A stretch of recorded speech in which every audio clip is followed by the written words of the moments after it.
It's an honor to represent and carry the voices of the abuelas of the Sepur Zarco case to the commemoration of the International Day for the Elimination of Sexual Violence in Conflict. The abuelas, or grandmothers, could not be here today as their communities have endured the lack of electricity for now 6 days.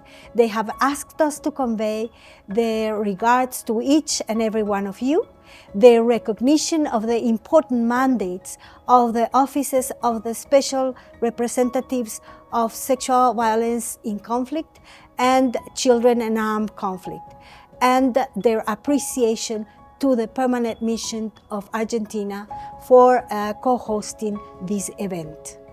The abuela's main message is addressed to all survivors of conflict-related sexual violence. Justice and healing is possible. Defying all obstacles, the abuelas of the Sepur Zarco case broke 30 years of silence and the cycle of impunity by bringing to a national court the first case of conflict-related sexual and domestic slavery as an international crime, and they became an example to the world.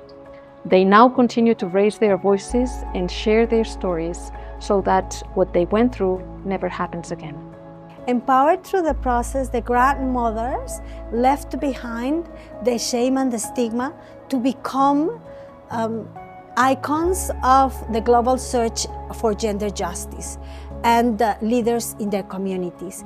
The court convicted 2 former military officers of crimes against humanity on counts of rape, murder, and slavery, and granted 18 reparation measures, 16 of which constitute collective reparation measures. They include, among others, truth and justice by continuing the investigation of the forced disappearance of their husbands and families.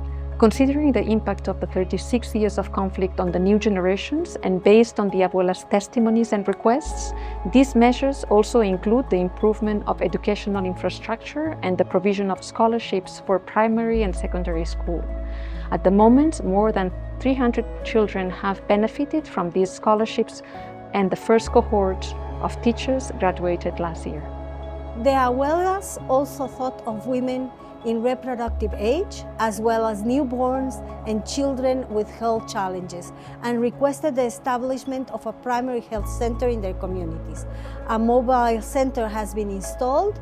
However, as the land ownership remains with private parties, the Ministry of Health has not been able to set up a permanent center.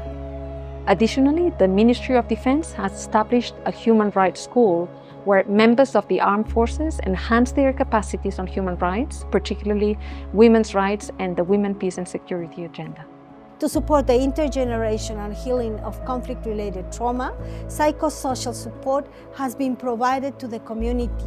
Women organizations have established a presence in the community and have worked through cultural and educational initiatives alongside with the abuelas and the community leaderships. Once ostracized, the abuelas represent now hope. Their leadership is recognized and praised by the community, from children to ancestral authorities and the Guatemalan society at large. However, there is much to be done in the compliance of the reparation sentence.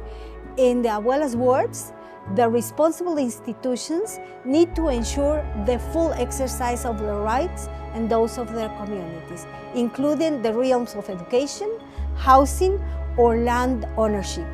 They also have asked the Congress to pass a law to recognize the 26th of February as the National Day of Justice for Conflict-Related Sexual Violence. The abuelas requested us to convey one last key message: advocate for transformative reparations for crimes of conflict-related sexual violence. We ask all of you to advocate for the implementation of the Sepur Zarco sentence so that reparations become a reality for everyone and justice can finally be served.